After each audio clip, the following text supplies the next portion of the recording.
بسم الله الرحمن الرحيم. للرجال نصيب مما ترك الوالدان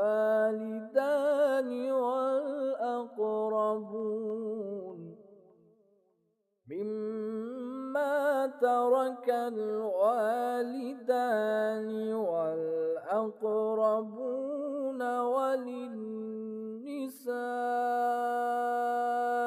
نصيب مما ترك الوالدان والأقربون مما قل منه أو كثر نصيبا مفروضا.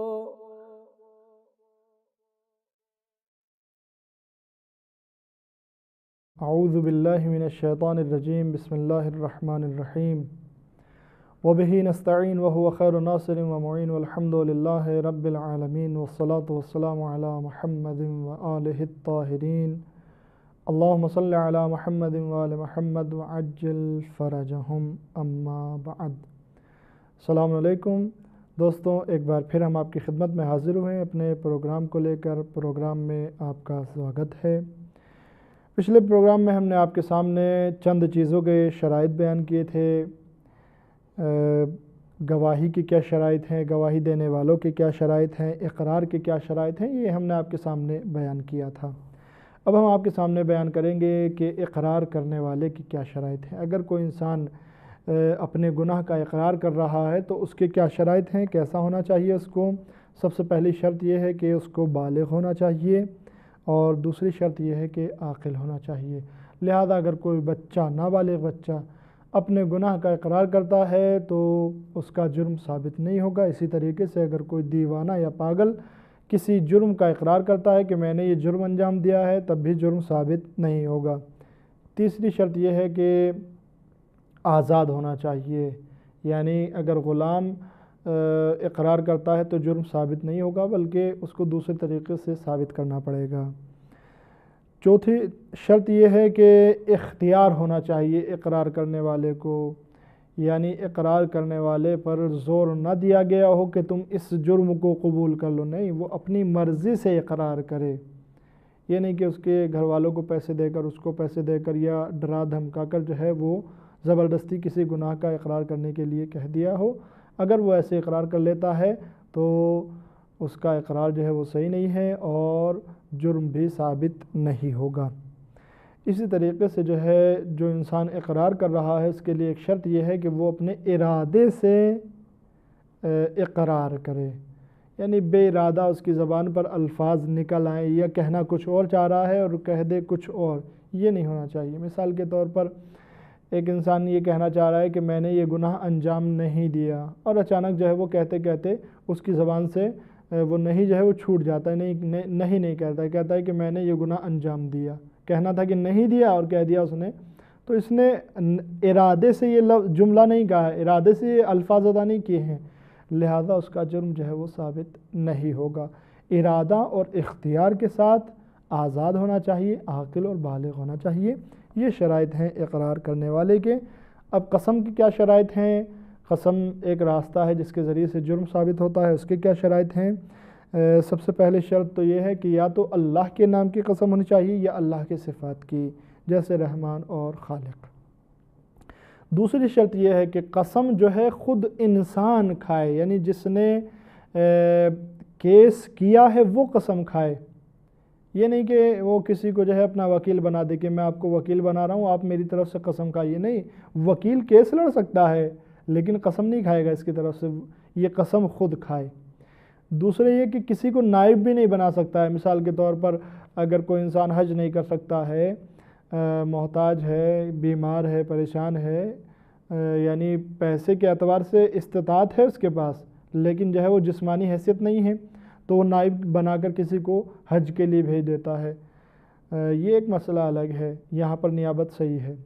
لیکن جو ہے یا زیارت کے لیے کسی کو نائب بنا کر بھیج دیتا ہے، لیکن یہاں جرم کے ثابت کرنے کے لیے قسم کھانے میں کسی کو نائب نہیں بنا سکتا، خود اسی کو قسم کھانی پڑے گی۔ اور ایک بات یہاں پر یہ اسی کے ساتھ ساتھ یہ ہے کہ قسم جو ہے وہ صرف ان جرائم اور ان گناہوں میں کام آ سکتی ہے کہ جن کے لیے شریعت نے کوئی حد معین نہیں کی ہے، کوئی سزا معین نہیں کی ہے۔ یعنی قرآن اور روایات میں جن گناہوں کے لیے کوئی سزا بیان نہیں کی گئی ہے وہ گناہ جو ہے قسم کے ذریعے سے ثابت ہو سکتے ہیں، لیکن جن کے لیے سزا معین کی گئی ہے وہ گناہ قسم کے ذریعے سے ثابت نہیں ہوتے ہیں، بلکہ ان کے لیے دوسری چیزوں کی ضرورت ہے۔ مثال کے طور پر خود مجرم کا اقرار کر لینا یا گواہوں کا پیش کر دینا۔ لہذا جو ہے اگر کوئی انسان کسی ایسے جرم کے بارے میں قسم کھاتا ہے کہ ہاں یہ اسی نے انجام دیا ہے اور جرم ایسا ہے کہ جس کی سزا جو ہے وہ شریعت میں معین کی گئی ہے، بیان کی گئی ہے، تو جرم ثابت نہیں ہوگا۔ دوستوں، یہ قضاوت کے احکام تھے، فیصلہ کرنے کے احکام تھے، جس میں ہم نے مختلف چیزوں کے شرائط اور احکام آپ کے سامنے بیان کیے۔ یہ گفتگو یہیں پر تمام ہوتی ہے اور ایک نئی گفتگو حدود یعنی سزاؤں کے نام سے ہم آپ کے سامنے پیش کرتے ہیں اور اپنے کلام کو پیغمبر اسلام کی حدیث سے نورانی کرتے ہیں۔ چنانچہ پیغمبر اسلام فرماتے ہیں اقامت حد خیر من مطر 40 صباحا۔ آپ فرماتے ہیں کہ ایک سزا کو جاری کرنا، یعنی اگر کسی انسان نے کوئی گناہ انجام دیا ہے تو اس کو اس کے گناہ کی سزا دینا جو ہے وہ بہتر ہے کہ 40 رات اور دن جو ہے وہ بارش ہوتی رہے۔ یعنی کیا مقصد؟ یعنی مقصد یہ ہے کہ آپ دیکھیں بارش کے کتنے فائدے ہیں۔ بارش کے جو ہیں وہ بہت سارے فائدے ہیں، کھیت کو فائدہ ہے، خود انسان کی زندگی کو فائدہ ہے، زمین زندہ ہو جاتی ہے، بہت سارے فوائد ہیں، پانی میں اضافہ ہوتا ہے، لیکن اس کے باوجود جو ہے وہ 40 دن کے بارش نازل ہونے سے بہتر بتایا گیا ہے روایت میں کس کو؟ ایک حد کے جاری کرنے کو، یعنی کسی نے گناہ انجام دیا ہو اس کو اس کی سزا دینے کو۔ کیوں؟ وجہ کیا ہے؟ وجہ یہ ہے کہ جب اگر کوئی انسان کوئی گناہ انجام دیتا ہے، کوئی غلط کام کرتا ہے، اس کو اس کی سزا دے دی جائے تو نہ جانے کتنے لوگ جو ہیں اس کی سزا کو سن کر، اس کے نتیجے کو سن کر، اس کے اعمال کو سن کر جو ہے گناہ کرنے سے جو ہے وہ رک جائیں گے، گناہ انجام نہیں دیں گے۔ جب دیکھیں گے کہ معاشرہ ایسا ہے، سماج ایسا ہے، سوسائٹی ایسی ہے کہ جیسے ہی کوئی برا کام انجام دیتا ہے، گناہ کرتا ہے، اس کو سزا دے دی جاتی ہے، تو پھر کیا ہوگا؟ پھر یہ ہوگا کہ دوسرے لوگ بھی یہ سن کر جو ہے وہ گناہ انجام دینے کی جرأت نہیں کریں گے۔ لہذا جو ہے یہاں پر بہتر بتایا گیا ہے اس کو 40 دن بارش ہونے سے۔ اس کے علاوہ بھی جو ہے وہ خداوند عالم نے بھی اور خود روایات میں بھی جو ہے وہ اگر کوئی گناہ انجام دیتا ہے تو اس کو سزا دینے کی جو ہے وہ تاکید کی گئی ہے، اور روایات میں جو پیغمبر اسلام کی روایتیں ہیں، ائمہ معصومین علیہ السلام کی روایت ہیں، اس میں جو ہے وہ بہت زیادہ تاکید کی گئی ہے، بہت زیادہ فائدے بھی بیان کیے گئے ہیں، جیسا کہ ہم نے بھی ایک نقطے کی طرف اشارہ کیا ہے۔ اگر اس کے بارے میں دقت کی جائے تو اس کے فوائد جو ہیں وہ ہمارے سامنے بالکل روشن ہو سکتے ہیں اور جو ہے ان کو سمجھا جا سکتا ہے۔ اب یہاں پر ہم آپ کے سامنے جو ہے اس پروگرام میں کچھ گناہ بتائیں گے اور ان کی سزا شریعت نے کیا معین کی ہے وہ سزائیں آپ کے سامنے بیان کریں گے، چند گناہ اور ان کی سزائیں جو شریعت نے معین کی ہیں۔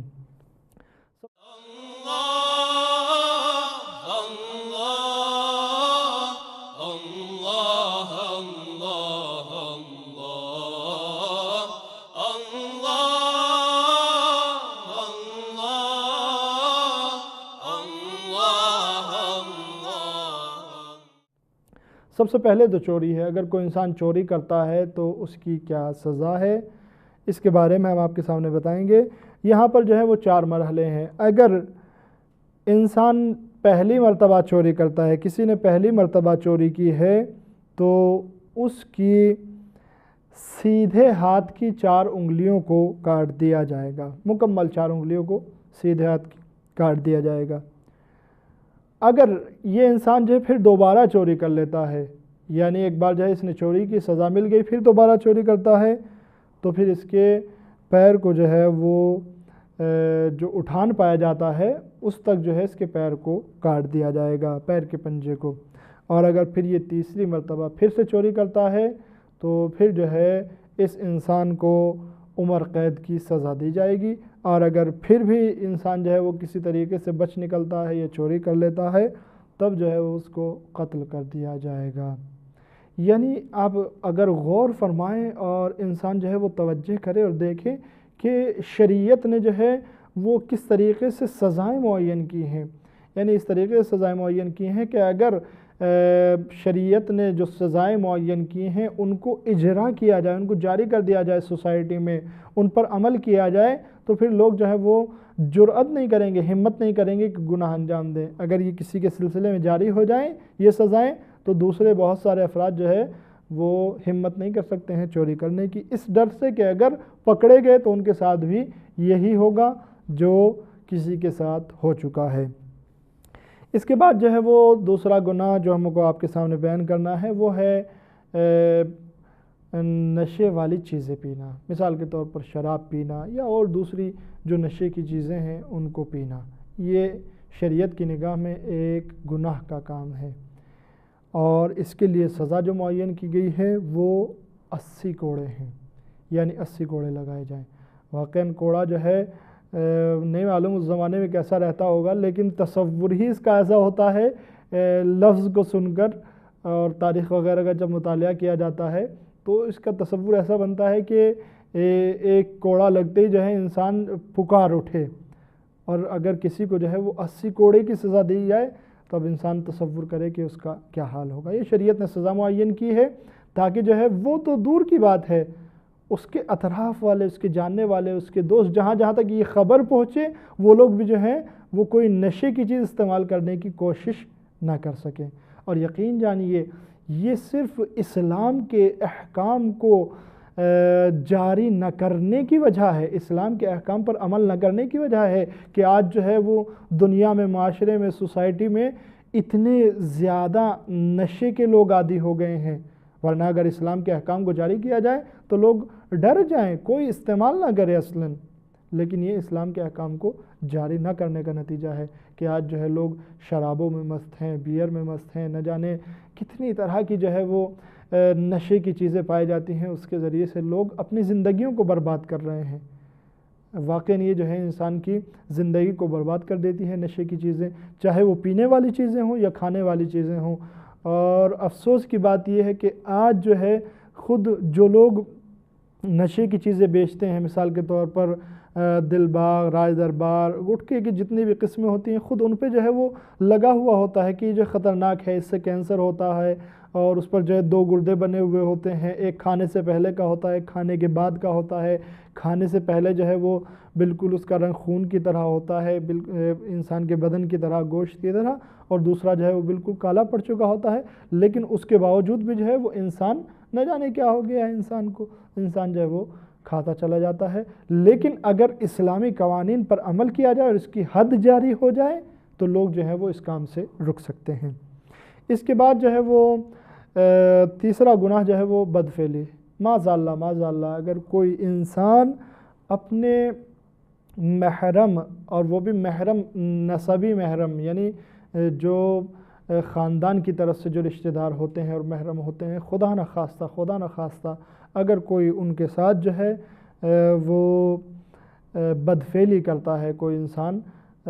یا جو ہے وہ کوئی کافر اگر کسی مسلمان عورت کے ساتھ بدفعلی کرتا ہے، یا اسی طریقے سے اگر کوئی انسان اس طریقے سے کسی عورت کے ساتھ بدفعلی کرتا ہے کہ عورت جو ہے وہ اس سے راضی نہ ہو بلکہ مجبوراً اس کے ساتھ ایسا کیا جائے، تو اس کی سزا بھی جو ہے وہ قتل ہے، یعنی یہ کام کرنے والے کو قتل کیا جائے گا۔ اگر جو ہے دین اسلام کا یہ قانون جاری کیا جائے تو کس میں جرأت پائی جاتی ہے کہ اس کام کو انجام دے سکے، اس لیے کہ دل جو ہے وہ ہل جاتے ہیں ایسی سزائیں سن کر، لیکن افسوس ہے کہ قوانین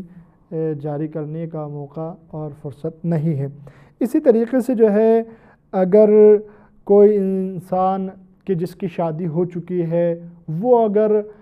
کسی کے ساتھ جو ہے وہ بدفعلی کرتا ہے کسی عورت کے ساتھ، اور ایسی عورت کے ساتھ بدفعلی کرتا ہے کہ جو بالغ بھی ہے اور عاقل بھی ہے، یا کوئی عورت جس کی شادی ہو چکی ہے وہ کسی ایسے مرد کے ساتھ بدفعلی کرتی ہے کہ جو عاقل ہے اور بالغ ہے، تو ایسی صورت میں جو ہے ان کو پتھر مارے جائیں گے، یعنی کہیں کسی میدان میں چھوڑ کر جو ہے وہ لوگوں کو بلایا جائے گا، پتھر اکٹھے کیے جائیں گے اور سب جو ہے وہ اس پر پتھر ماریں گے۔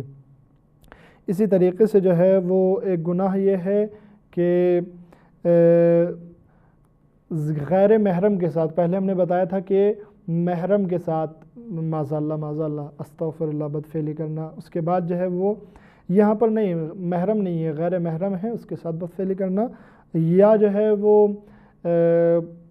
بدفعلی کرنے والے میں سے جو ہے وہ کسی کی شادی نہیں ہوئی ہے، نہ مرد کی نہ عورت کی، تو اس کی سزا کیا ہے؟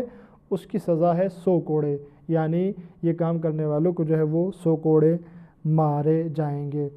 اسی طریقے سے ایک گناہ جو ہے وہ کسی انسان کی شادی تو ہو گئی ہے لیکن اس نے جو ہے وہ ابھی تک شادی کے بعد اپنی بیوی سے ہم بستری نہیں کی ہے اور وہ خدا نخواستہ معاذ اللہ کسی کے ساتھ بدفعلی کرتا ہے، تو اس کے سزا بھی جو ہے اس کی یہ ہے کہ اس کو جو ہے وہ 100 کوڑے مارے جائیں گے، اور 100 کوڑے مارنے کے بعد جو ہے اس کے بالوں کو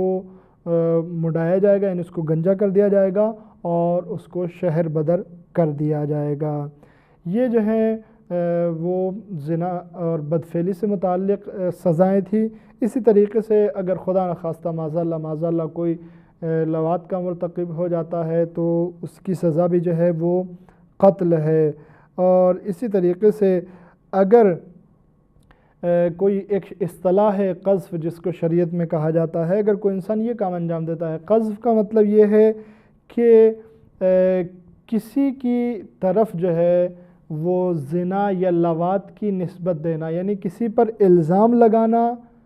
کہ اس نے جو ہے معاذ اللہ استغفر اللہ زنا کیا ہے یا لواط کیا ہے۔ یہ کوئی انسان کسی پر الزام لگاتا ہے اور اس کا الزام بھی جو ہے وہ ثابت نہیں ہو پاتا ہے، نہ اس کے پاس کوئی گواہ ہے نہ کوئی دلیل ہے، تو ایسی صورت میں اس کی سزا یہ ہے کہ اس کو 80 کوڑے لگائے جائیں گے۔ یہ چند گناہ تھے جن کے ہم نے آپ کے سامنے سزائیں بیان کی ہیں۔ یوں تو بہت سارے گناہ ہیں، انسان کو جو ہے وہ تمام گناہوں سے دور رہنا چاہیے اور تمام واجبات پر عمل کرنا چاہیے۔ دوستو، ہمارا آج کا پروگرام یہیں پر تمام ہوتا ہے۔ اگلے پروگرام میں ہم پھر آپ کے سامنے حاضر ہوں گے اور اسی گفتگو کو آگے بڑھائیں گے۔ تب تک کے لیے آپ حضرات سے خداحافظی چاہتے ہیں۔ السلام علیکم ورحمۃ اللہ وبرکاتہ۔ اللهم ارزقنا توفيق الطاعة وبعد المعصية وصدق النية وعرفان الحرمة، وأكرمنا بالهدى والاستقامة، وسدد ألسنتنا بالصواب والحكمة